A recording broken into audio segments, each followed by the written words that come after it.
Hello everybody.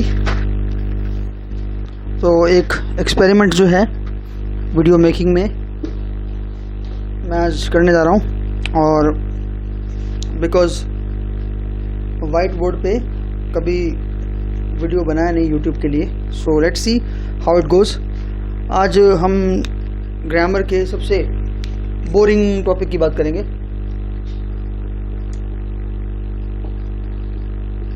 और उस boring topic का नाम है टेंसेस। और बोरिंग टॉपिक से शुरुआत करने का जो कारण है वो क्या है कि इसको पढ़ने के बाद हम देखेंगे कि क्या इन रियलिटी ये बोरिंग है या हम इसको बोरिंग मानते आ रहे थे। सो सबसे पहले तो जो क्वेश्चन बनता है वो क्या बनता है कि टेंसेस होते क्या हैं, व्हाट आर टेंसेस। यहीं पे मैं क्वेश्चन मार्क बना देता हूँ। टेंसेस होते क्या हैं, और दो टर्म्स जो हैं, नंबर 1 टाइम, नंबर 2 टेंस, इन दोनों में अंतर क्या है, और इन दोनों में जो अंतर है उसके आधार पर हम टेंस को पढ़ेंगे। नाउ टाइम जो है वो एक जनरल टर्म है। जनरल टर्म से मेरा मतलब क्या है कि it is not specific to one particular field. उदाहरण के लिए मैं अगर बोलूँ कि जब डायनासोर्स थे आज से 1 करोड़ साल पहले या 1.5 करोड़ साल पहले, तो क्या टाइम था उस समय? घड़ी नहीं थी लेकिन टाइम तो था उस समय। लेकिन जब डायनासोर थे, क्या उस समय टेंसेस थे? मतलब एक डायनासोर दूसरे डायनासोर को ऐसा बोल सकता था क्या कि तूने हैज़ के साथ वर्ब की सेकंड फॉर्म क्यों यूज़ कर दी, या हैव के साथ वर्ब की फर्स्ट फॉर्म क्यों यूज़ कर दी? ऐसा नहीं होता होगा ना। तो इसका मतलब ये हुआ कि टेंस जो हैं उनका संबंध जो है वो जनरल नहीं है, उनका संबंध जो है वो किसी पर्टिकुलर चीज़ से है। और वो पर्टिकुलर चीज़ कौन सी है? वो पर्टिकुलर चीज़ है कौन सी? लैंग्वेज। हालांकि लैंग्वेज भी अपने आप में बहुत वाइड टर्म है ना। Language is a system of science, है ना, कि किसी भी तरीके से अपनी बात कम्युनिकेट करना इज़ कॉल्ड लैंग्वेज। बट यहाँ पर लैंग्वेज कौन सी? जो हम बोल सकते हैं, लिख सकते हैं। जब वो लैंग्वेज आई होगी तो टेंसेस भी अपने आप ही आगे होंगे। नाउ बिकॉज टाइम जो है वो एक जनरल टर्म है, इसलिए उस पर कोई विशेष पर्टिकुलर रूल्स लागू नहीं होते हैं। याद रखना, लैंग्वेज से ही केवल टेंस का संबंध है, इसलिए ये बहुत ही क्या है, स्पेसिफिक टर्म है।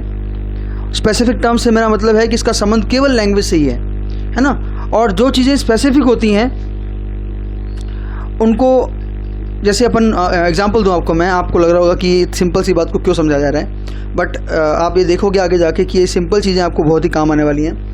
कि स्पेसिफिक होने का मेरा मतलब है, जैसे अपन कोई डिग्री कोर्स करते हैं, बीटेक करते हैं, बीएससी करते हैं, तो उसको हम टेक्निकल बोल देते हैं क्योंकि उनका संबंध एक पर्टिकुलर फील्ड से है। लेकिन हम बीए को कभी भी टेक्निकल नहीं बोलते हैं क्योंकि हम बहुत सारी बातें उसमें पढ़ते हैं, कोई एक पर्टिकुलर चीज़ उसमें नहीं पढ़ी जाती है ना।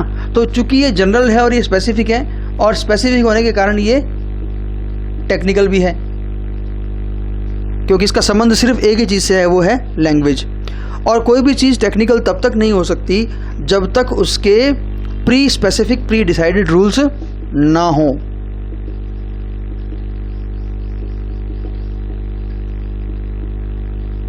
इसका मतलब हुआ कि टेंस जो होंगे उनके प्री डिसाइडेड रूल्स भी होंगे। पर टाइम के ऐसे एज सच रूल्स हमें नहीं पता है कोई। हम नहीं थे तो भी टाइम था, हम आज हैं तो भी टाइम है, और हम ऐसा मान के चलते हैं कि हम कल जब नहीं होंगे तब भी टाइम होगा। पता नहीं, लेकिन हम ऐसा मान के चलते हैं कि टाइम होगा। सो ये तो इनमें अंतर हो गए, और अंतर के बेसिस पे अब हम टाइम और टेंस में अंतर करने के बाद टेंस में आने वाले हैं। भाई इस अंतर से हमें फ़ायदा क्या हुआ, इस अंतर करने से हमें क्या ऐसा मिला जो हमें पहले नहीं पता था। तो इसका एक सिंपल सा मीनिंग ये निकला कि टेंस जो होते हैं वो टाइम को डिनोट करने में हमारी हेल्प करते हैं। वो समय का एक ऐसा पक्ष है जो हमें बताता है कि कोई काम कब हुआ, भूतकाल में हुआ, वर्तमान काल में हुआ, या फिर आगे कभी होगा। एक बात होगी। दूसरी बात की अपन बात करें अगर, कि टेंस में इस बात का क्या महत्व है कि प्री डिसाइडेड रूल्स होते हैं। इस बात का महत्व ये है कि इस बात के आधार पर हम ये जो डिवीज़न है वो कर सकते हैं कि टेंस होते कितने हैं। आप में से ज़्यादातर लोग जो हैं जो फर्स्ट ग्रेड की प्रिपरेशन कर रहे हैं उनको तो पता होगा, लेकिन जो जनरल जो लोग हैं जिनका इंग्लिश से बहुत ज़्यादा लेन देन नहीं है वो अभी भी इस धोखे में हैं कि टेंस 3 होते हैं, जबकि टेंस होते कितने हैं? Present and past. फ्यूचर, आवाज़ आ रही होगी दिमाग में आपके कि फ्यूचर कहाँ गया सर।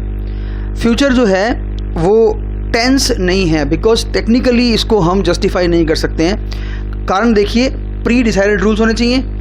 प्रेजेंट के हैं क्या? तो मैं कहूँगा हैं। क्यों हैं? कि अगर वर्ब की first form do, does, is, are, am और हैज़ और हैव, इनको हेल्पिंग वर्ब या वर्ब के रूप में यूज़ करते हुए मैं प्रेजेंट बना सकता हूँ, ये फिक्स है।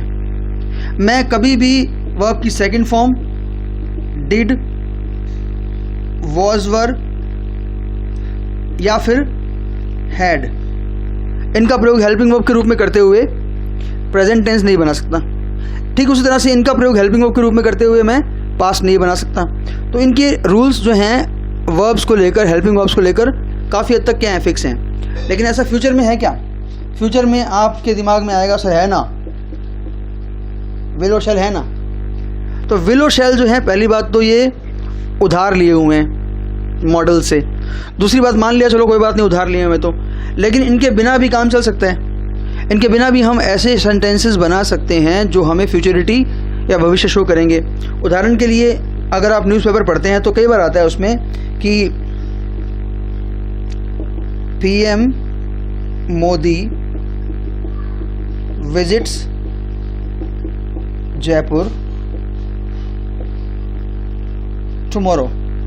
PM Modi visits Jaipur tomorrow. अब देखो बच्चों, इसमें वर्ब की फॉर्म कौन सी यूज हुई है? फर्स्ट। टेक्निकली क्या है ये? प्रेजेंट टेंस है। तो टेंस की बात करें तो टेंस कौन सा हो गया? ये प्रेजेंट। लेकिन टाइम कौन सा बता रहा है हमें? ये फ्यूचर का। तो मतलब क्या हुआ कि मैंने बिना विल शैल यूज किए ही फ्यूचर में आने वाली एक बात बोल दी कि भैया प्राइम मिनिस्टर मोदी जो हैं वो कल जयपुर आ रहे हैं या कल जयपुर आएंगे। ये नहीं, और भी बहुत सारे तरीके हैं। आप is, are, am, going to का यूज़ करते हुए भी, यानी बी प्लस गोइंग टू का यूज़ करते हुए भी फ्यूचर बना सकते हैं। उदाहरण के लिए, he is going to help me, वो मेरी हेल्प करने वाला है। तो करने, गोइंग टू का मतलब यहाँ पे आप सब जानते हैं कि वो चलने वाला नहीं है कि वो चल के आ रहा है और जा रहा है और मेरी हेल्प कर रहा है। नहीं, ये प्रेजेंट की वर्ब होने के बावजूद भी हमें क्या बता रही है कि वो फ्यूचर में मेरी हेल्प करने वाला है। तो इसका मतलब ये हुआ कि हम बिना विल शैल का यूज़ किए क्या बना सकते हैं? फ्यूचर टेंस बना सकते हैं, फ्यूचर बना सकते हैं। तो फ्यूचर हुआ क्या? फिर फ्यूचर हम पढ़ेंगे नहीं क्या? फ्यूचर पढ़ेंगे हम। फ्यूचर है भी, और फ्यूचर है क्या? ये समय का केवल एक एस्पेक्ट है, इसको एस्पेक्ट भी बोल सकते हैं आप। So it's only an aspect of time, समय का एक पक्ष है ये।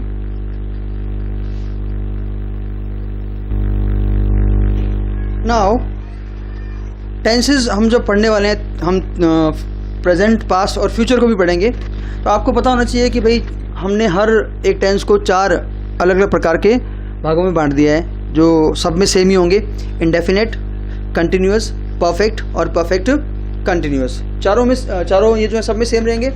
और इन चारों में 4 सेंटेंस टाइप भी आएंगे, पॉजिटिव, नेगेटिव, इंट्रोगेटिव और नेगेटिव इंट्रोगेटिव। तो अब हम नया क्या करने वाले हैं यहाँ पे, जो पास बुक्स में नहीं दे रखा या जो गाइड्स में नहीं दे रखा। हम चीज़ों को रटने वाले नहीं हैं कि भाई इसमें फर्स्ट फॉर्म आ गई रट लिया। हम जितना हो सकता है मैक्सिमम पॉसिबल चीज़ों को समझते हुए चलेंगे। फॉर एग्जाम्पल, पॉजिटिव का मतलब है जो सकारात्मक, जिसमें ना निकले।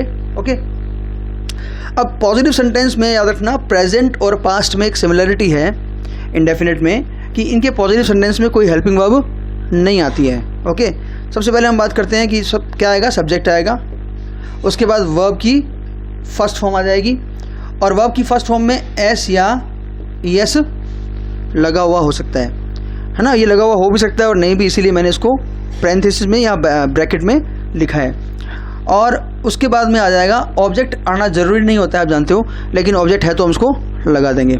ओके, एक एग्जांपल देखते हैं हम, उसके बाद अपन बात करेंगे काम की, जो है कि ही स्पीक्स ट्रूथ बड़े की मात्रा है ना, तो ही स्पीक्स ट्रूथ। अब अपन ने यहाँ पे ही यानी कि सिंगुलर यूज़ किया है, तो अपन ने यहाँ क्या लगा दिया, एस लगा दिया। तो ये सब नियम आपको जो बेसिक से पढ़ रहे हैं उनको बता देता हूँ मैं, वरना सबको जानने की ज़रूरत नहीं पड़ेगी।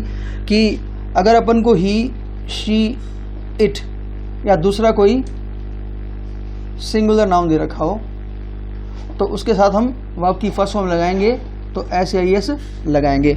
ओके, अगर हमें आई, वी, यू, दे या दूसरा कोई प्लूरल नाउन दे रखा हो तो उसके साथ अगर हम वर्ब की फर्स्ट फॉर्म लगाएंगे तो एस या ई एस नहीं लगाएंगे। Okay, in the same manner अपन ये ऊपर देखा है अपन ने जो, अगर यहाँ पे अपन आई कर दें तो फिर क्या हो जाएगा, एस नहीं आएगा, आई स्पीक ट्रूथ।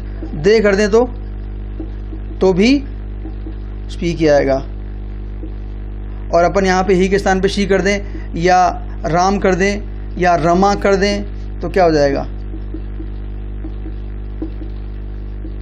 ट्रूथ ना। अब आपके दिमाग में एक बात आएगी कि सर हमने स्ट्रक्चर तो सीख ली, पर आप थोड़ा हमें बताइए कि भाई ये प्रेजेंट इंडेफिनिट को इंडेफिनिट क्यों कहते हैं। क्वेश्चन है ये, इंडेफिनिट क्यों कहते हैं। आप सबके दिमाग में आंसर आ रहे होंगे, मेरे दिमाग में भी आंसर आया, क्योंकि ये डेफिनेट नहीं है। तो बहुत फनी आंसर हो गया ये कि ये डेफिनेट नहीं है इसलिए इसको इंडेफिनिट कहते हैं, पर एक्चुअली इसका आंसर यही है क्योंकि इंडेफिनिट जो है, प्रेजेंट इंडेफिनिट, ये हमें किसी एक फिक्स टाइम की बात नहीं बताता। उदाहरण के लिए अगर मैं कहूँ कि my mother goes to temple every day. अब इस सेंटेंस के बेसिस पे अगर मैं आपसे क्वेश्चन पूछूं, सिर्फ इस सेंटेंस के बेसिस पे, आपको अपना दिमाग नहीं लगाना है कि मेरी माताजी रोज मंदिर जाती हैं, तो क्या मेरी माताजी कल मंदिर गई थी? बिल्कुल गई थी, क्योंकि वो रोज जाती हैं। क्या मेरी माताजी आज मंदिर गई थी? यस, क्योंकि रोज जाती हैं। कल जाएंगी क्या? सब कुछ ठीक रहा तो जाएंगी। क्यों भाई? रोज जाती हैं इसलिए कल भी जाएंगी। तो इसका मतलब हुआ कि ये जो सेंटेंस है वो हमें किसी एक फिक्स टाइम की बात नहीं बता रहा, इसलिए ये इंडेफिनिट है। तो अगर आपसे अब कोई पूछे ना कि कोई, जैसे जोक में था, एक पोर जोक था कि ऐसा सेंटेंस बताओ जिसमें तीनों काल आ जाएं, तो आपको ये गाना गाने की जरूरत नहीं है कि 100 साल पहले मुझे तुमसे प्यार था, आज भी है और कल भी रहेगा। आप उसको सिंपल सा कोई भी प्रेजेंट इंडेफिनिट का सेंटेंस बता सकते हो, उसमें तीनों ही काल आ जाएंगे, है ना। और इसीलिए इसे क्या बोलते हैं बच्चों? टाइमलेस टेंस बोलते हैं। याद रखना, टाइमलेस टेंस मतलब इसमें कोई भी टाइम, पर्टिकुलर फिक्स टाइम के बारे में बात नहीं होती है। ओके, तो ये तो बात थी टाइमलेस टेंस की, और इसे इंडेफिनिट क्यों बोलते हैं इसकी। अब सेकंड बात जो है वो क्या है कि पॉजिटिव के बाद क्या आएगा हमेशा टेंस में? नेगेटिव।